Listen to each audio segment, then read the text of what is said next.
guys, this is Carl, the Racerred channel. It is May 7th. It's snowing right now, and tomorrow and the rest of the week I think it's supposed to be 80 and sunny. So this pretty much sums up Idaho. Some crazy weather going on. In the springtime, you never know what you're gonna get.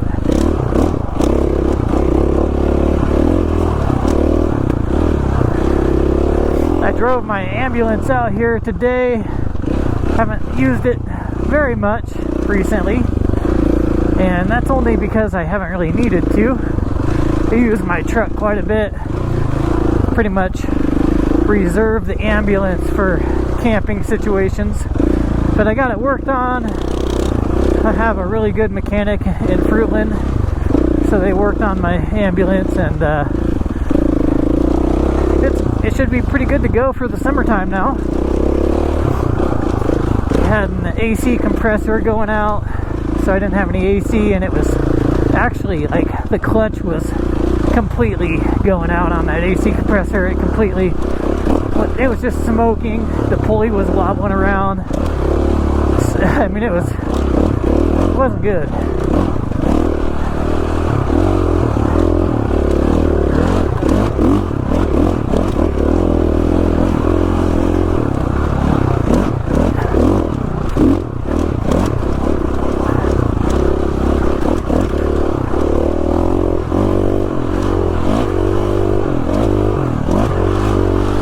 But yeah, as far as mechanicking goes, I mean, I'm sure I could figure it out eventually, but I'm not the greatest mechanic in the world. I think I've said this before. And I feel like I'm a pretty good troubleshooter, though. I'm pretty good at figuring out what's wrong with stuff.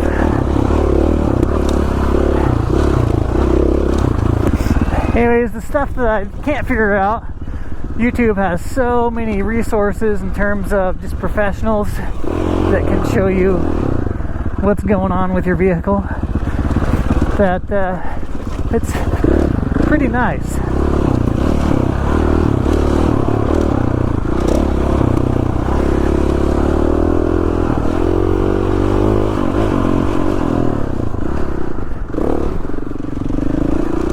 But the cost of ownership for a used vehicle will never surpass that of a new one. For example, a truck. If I were paying payments on my truck, it'd be minimum of $600, say $500, minimum of $500 a month. If I dumped $500 a month into that thing as it is used, it would be cray.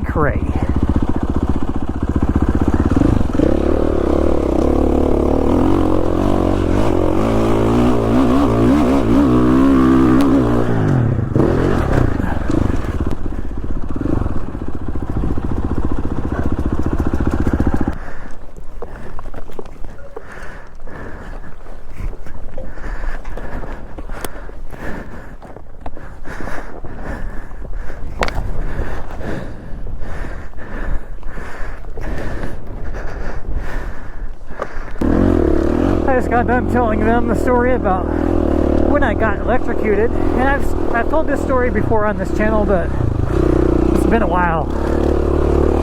So it was actually, I got electrocuted from the telephone wires that are up here, and I can't even see them right now. They're off in the distance over there. There's a hill that goes really close to those, and I kept getting a little bit close to the wire, and this pain shot through my hands, and I was like, I thought it was some kind of nerve damage or something. It happened once. I was like, that was weird. And it happened like 3 or 4 times. I'm like, okay, I might have to go to the doctor. Like, I don't feel so well. This is really painful ride. I was trying to force it. I was like, what's wrong with my body right now? And then I got off of this hill. It would not do it again. I was totally fine. And then I put 2 and 2 together. I started looking up the hill. I'm like, no way, I'm getting electrocuted by that.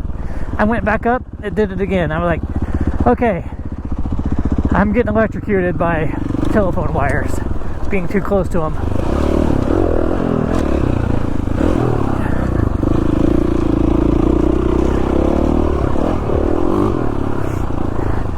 Not that exciting of a story, but you had to have been there. It was just such a weird, it's one of the more weird experiences, like weird ways to die, that's for sure. That's I mean, honestly, that probably could have killed me just by riding too close to the telephone wires. Those wires have a certain percentage of waste, and it's pretty high. I think it's like 20% of the electricity escapes the wire. So if you're close to that, then you're getting that excess electricity. I actually got messaged a long time ago from some people who wanted me to ride some Racers, but I've really not ridden Racers very much. My buddy used to have one. I think he still does, actually. And I have nothing against them besides the things that I've already discussed. Just the nature of riding them is too easy, so people do crazy things, like get drunk, and which is fine on a dirt bike. You can get drunk on a dirt bike and just tip over, I don't care. But if you're driving essentially a car through the woods drunk, you're really causing a hazard for a lot of us. So that's the main issue. It's kind of veering us towards something strange, which is they're going to have to start putting law enforcement officers out in the woods. There have been a lot of incidents already. People going out, getting slammed, getting smashed, and then operating a 2,000-pound vehicle. I believe I'm near Murphy at this point. 2 plateaus over there. Indicator, I'm pretty sure I'm pretty close to Murphy. By the way, if you're wondering how I navigate all this stuff, I use Onyx Off-Road, and because I'm working with them, you can get 20% off if you use the code Racerred. Alright guys, catch you on the next section. Peace. This whole mountain range is the Yucky mountain range, and it's kind of the place where all the riders get together in the wintertime. Whether you're enduro, motocross, whatever it is, anything off-road, and you ride this whole mountain range. The off-road community lost Rabbit Creek out here to the BLM, but it's only because I don't think people really understood how to comment effectively, or even how to comment, period. I know I didn't. It's not like nobody cared. All of us cared about Rabbit Creek, but a lot of us didn't understand exactly how to make a difference. So now we've got closed. I don't know what these closed signs are for out here. See, like, these closed signs are all over the place now. I don't understand. But in order to even get anywhere, you have to take these trails. So it's pretty insane that there's just closed signs all over this area now.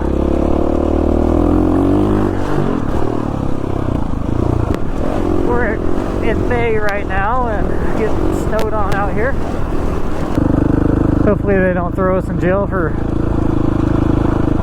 riding through town. We're just trying to get to the museum, people.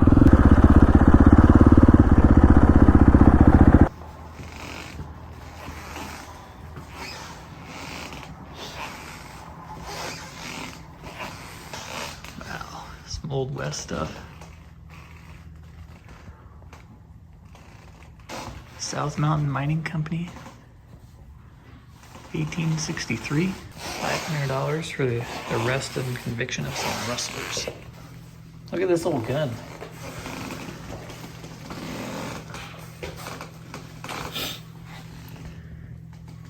That's the sheriff's gun.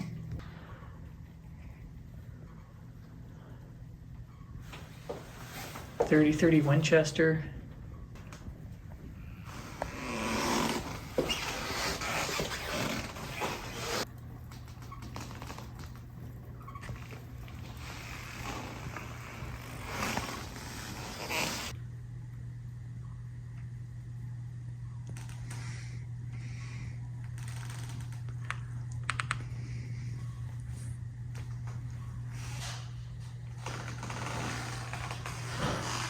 .1950 on North Slope of Quicksilver Mountain with a burned wagon. Believed to have belonged to a miner who was burned out and killed by Indians.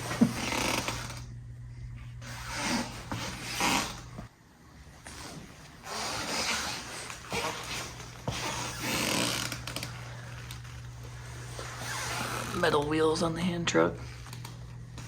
The original bridge plaque.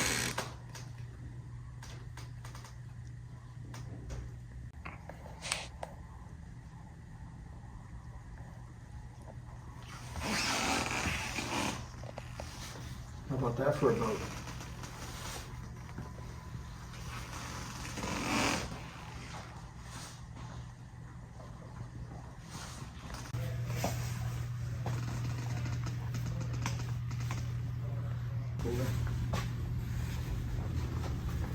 Look at all these varietals. Oh my gosh. This was all donated by him? The spur collection. This guy. Oh. Well, bit and spur, yeah, it's all. So all of this, this stuff is from Oh him. my gosh. June 2010.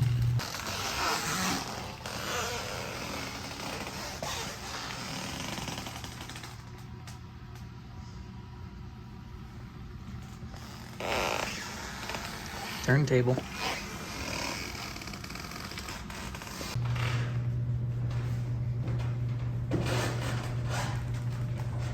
The Freemasons, the originals. Silver City Freemasons. Had their first meeting in 1886.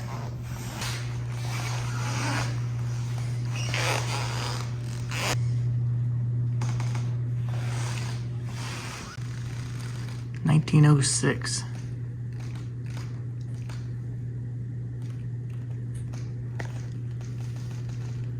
That's one wonky mustache right there.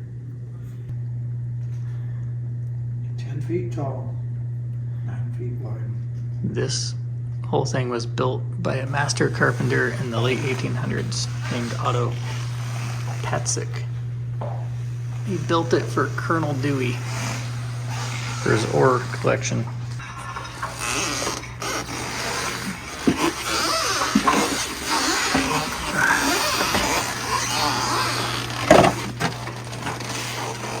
So it's like maybe an area we weren't supposed to walk into, but made back when they weren't designed to burn out. Burn out. Can't talk apparently.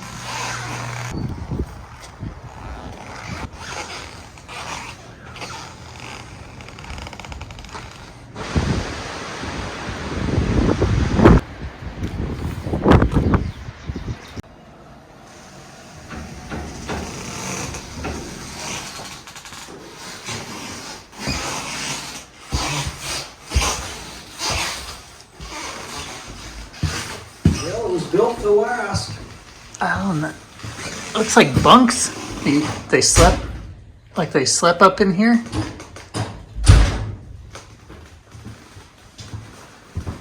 Oh my golly, you're right. Yeah. Crazy. Men only up there.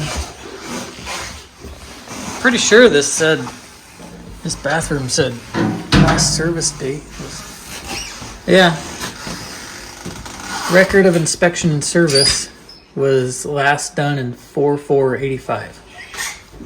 Like this thing works pretty smooth. I say it's pretty built to last. There's no doubt about that.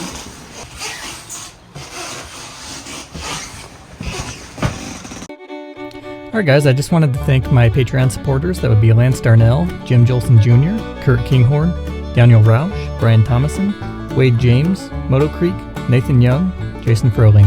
I appreciate each and every one of you guys. Thank you.